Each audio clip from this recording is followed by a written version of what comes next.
their announcements. Other Libyans just threw up their hands. "Why do we keep using different dates?" bellowed a woman at the popular committee meeting.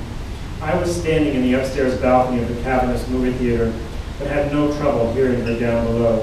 "Why can't we be like every single other Muslim nation and count from the time of the Prophet's migration, not from his death? What is this?" The unspoken answer was that Libya's leader liked it that way. His quixotic decisions kept the lives of ordinary Libyans endlessly veering toward Bedlam. Being the only one knowing what was going on seemed to reassure Gaddafi, aside from the usual Arab internal security forces spying on everyone, that he would be difficult to replace. It seemed to me that two Libyas existed and rarely intersected. There was Gaddafi's Libya, a rich oil state that craved recognition on the world stage. That Libya used to attract attention by underwriting a host of violent groups deemed criminal by the West, until it tired of its status as an international pariah. That Libya had been seeking redemption lately by trying to play the village elder who would unify Africa. The other Libya is the country where the rest of the roughly 5 million Libyans actually live.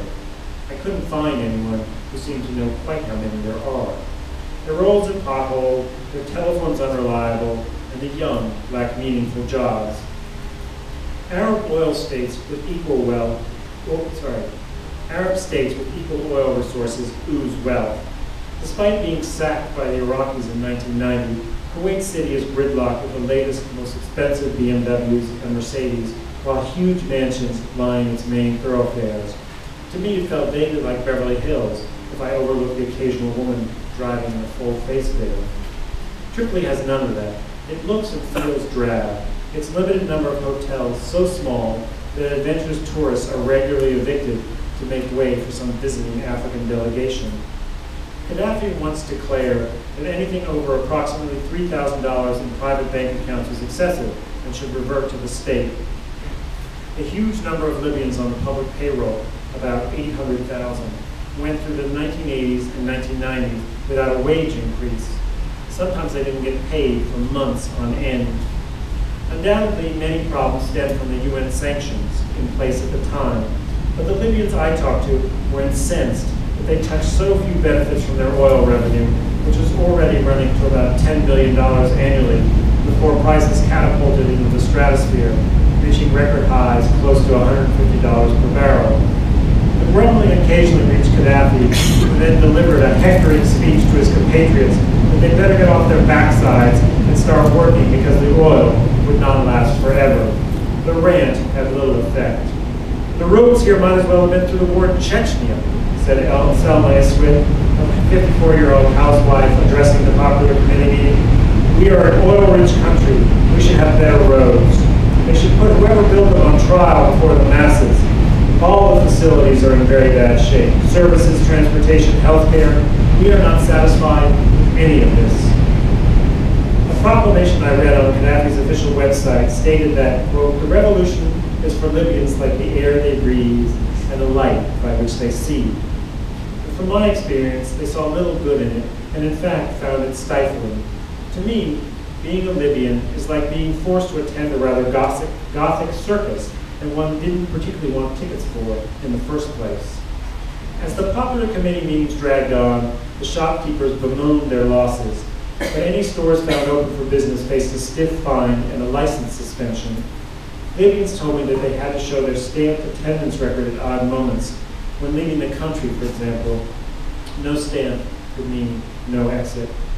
At this particular session, after roughly 3 hours of meandering discussions, I watched a large group of women suddenly break for the exit. The guards out front pushed them back inside, rolling down a heavy green metal gate to contain them. One of the stout, matronly officials running the meeting emerged and screamed at the women to take their seats. "We will record the name of anyone who leaves and say she didn't attend," she yelled. Occasionally, the committees did manage to overturn one of the brother leaders' more oddball suggestions. Once, for example, he announced that elementary schools should be shuttered and all children schooled at home. The outcry from the committee meetings killed that plan. Thanks to the revolution, the Libyan people who formerly lived in a state of ignorance and barbarity, have become an organized and civilized people, proclaims Gaddafi's website in bold contradiction to most evidence, at least on the organizational front. The achievements of the revolution are so apparent they have put an end to idle debate and all vain sophistry. And then I'm going to skip ahead a little bit here, sort of the outcome of this particular trip. In Libya, my 2-week visa eventually expired, and I had to leave, never to be allowed to return. Jumal Bilkhair, the information ministry bureaucrat who controlled all foreign visas, all foreign press visas, took exception to my description of the popular committee meetings, declaring that I had, quote, mocked Libyan democracy.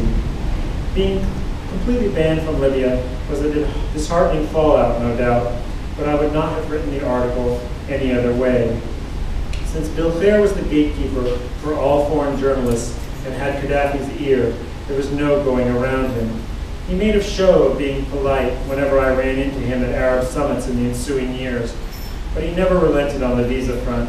I hoped at some point he would change his mind so I could return to Braga, but so far, he never has. Perhaps it is best to leave the original Braga intact, preserved in my memory as if under glass.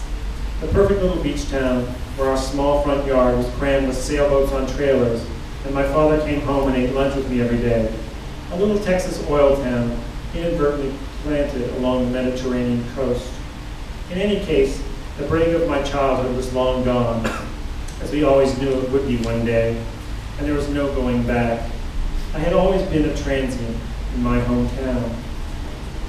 But in being thwarted from visiting Braga, I realized how my permanent sense that I was not from anywhere could be traced back to having grown up in a town not rooted in time or place.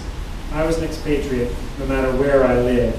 Going back could not change that. And I think I will also read one short thing just because Iran has been in the news and I haven't given up too much time, if you're all in agreement. And where is that one?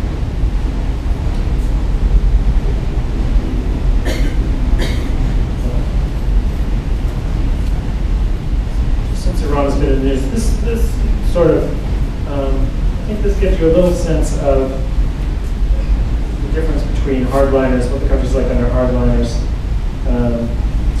and the more moderates. And this has to do with fatwas. And fatwas, when you talk to a lot of people about fatwas, they think it's a death sentence, because the most famous one is, of course, about